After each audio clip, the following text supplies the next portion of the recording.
qual que é o intuito desse levantamento, né?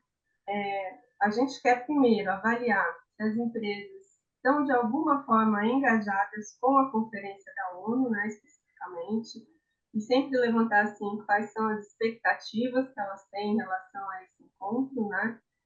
Que é uma expectativa geral, mas aqui é um recorte de empresas, né?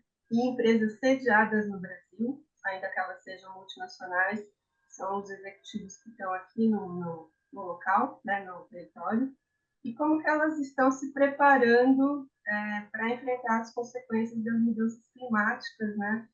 Tentando apurar um pouquinho que visão de futuro elas têm, se elas já planejam ter alguma estratégia de negócio para mitigar as consequências que elas também sofrem, né? E as empresas são importantíssimos atores, né, socioeconômicos aí nessa busca de soluções. A gente sempre começa essa pesquisa com uma pergunta bem geral, se a empresa já enviou representantes para alguma COP em qualquer tempo, né?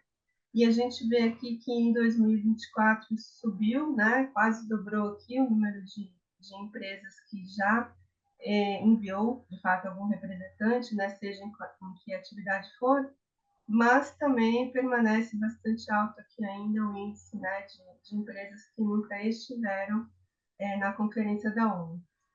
A gente trouxe aqui as impressões que as empresas indicaram sobre a COP28, porque a gente achou interessante comparar, né? O que foi falado no ano passado, qual era a expectativa das empresas na COP28 e depois que ela aconteceu, o que né, se revelou nessa pesquisa, né? Então, esse ano a gente perguntou, né, se a empresa participou de alguma forma da COP28, só 14% disseram que sim, uma parcela dos respondentes não soube dizer se teve alguma participação, mas a gente achou interessante que o número das empresas que efetivamente participaram foi um pouco menor das que disseram ano passado que pretendiam participar. Em termos de ações preparatórias, a gente viu aqui que esse ano as empresas tiveram um nível bem menor, né, de ações preparatórias para a COP em relação ao ano passado, né? Praticamente ano passado triplo, né, de empresas afirmando que fizeram alguma atividade antes da conferência, e as que fizeram, principalmente, porque elas trabalharam, né, palestras e eventos internos, já 22% antevendo, né, que vão precisar se adequar a algum tipo de determinação da COP e fazendo esse estudo já para ver o que vai ter que mudar, né, na sua cadeia de produção. 13% divulgando internamente os temas da COP e 13% também acompanhando aí a imprensa, tudo que era dito em relação à conferência, né? A expectativa em relação à COP desse ano, positiva um pouco menor, né, que no ano passado, e mais neutra, né? Então a gente viu que esse ano as pessoas, talvez ligado até um pouco o que a gente viu de quebra de expectativa em relação à COP28, em relação à COP29, as empresas estavam um pouco mais reticentes em relação a resultados concretos, é o que a gente viu aqui, analisando as respostas no seu conjunto, né? Um pouquinho mais de percepção negativa aí desse ano. A gente perguntava diretamente se a empresa planejava participar da COP30, né? A gente vê que aumentou um pouquinho aqui, né? 31% dizendo que sim, mas continua muito alto o patamar dos que ainda não sabem se vão estar na COP30, né? E isso, assim, há um ano, né, da conferência, então, o que denota aí na nossa avaliação uma certa dúvida, assim, eu não sei se eu vou participar, como eu poderia participar, que meios, né, eu teria para participar, o que mostra que talvez as empresas não saibam exatamente as oportunidades aí que a COP30 traz enquanto empresa, né? As que pretendem participar também, a gente vê um alto índice aqui de indefinição, né? Eu vou participar, mas eu ainda não sei como, né? Então, 32% ainda definindo, uma grande parcela também, 35% como audiência apenas, né? Vai assistir as palestras, mas a gente teve aqui quase, né, mais que o dobro de empresas dizendo que participariam como expositor de projetos e cases, né? o que mostra que a COP está sendo vista aí no Brasil como uma oportunidade de negócio para essas empresas que já têm produtos e serviços mais sustentáveis ou ambientalmente corretos, né? Especificamente da pesquisa, né, eu entendo ali que eu queria destacar, olhando na percepção de empresas de um modo geral. Né? É evidente que há, dependendo do ângulo que a gente olha, uma baixa participação efetiva em loco das empresas enviando representantes ou delegados para a COP, falando da perspectiva e da realidade do Brasil. Há duas formas de olhar para isso, né? Uma delas é, poxa, isso significa que há um baixo interesse e engajamento das organizações empresariais sobre esta agenda, ou há um desconhecimento, né, sobre qual é a relevância e a importância dessas organizações estarem nesses eventos e não necessariamente lá na Blue Zone, onde você tem todo o arcabouço diplomático dessa discussão, mas que seja na Green Zone, onde você constrói, né, articulações, network, ajuda a pautar determinados posicionamentos. Né? Então, eu particularmente aqui aposto e a baixa participação, na verdade, tem duas razões. Uma primeira é a falta de entendimento de qual é a tua real contribuição dentro de um fórum dessa natureza. Who cared about the environment?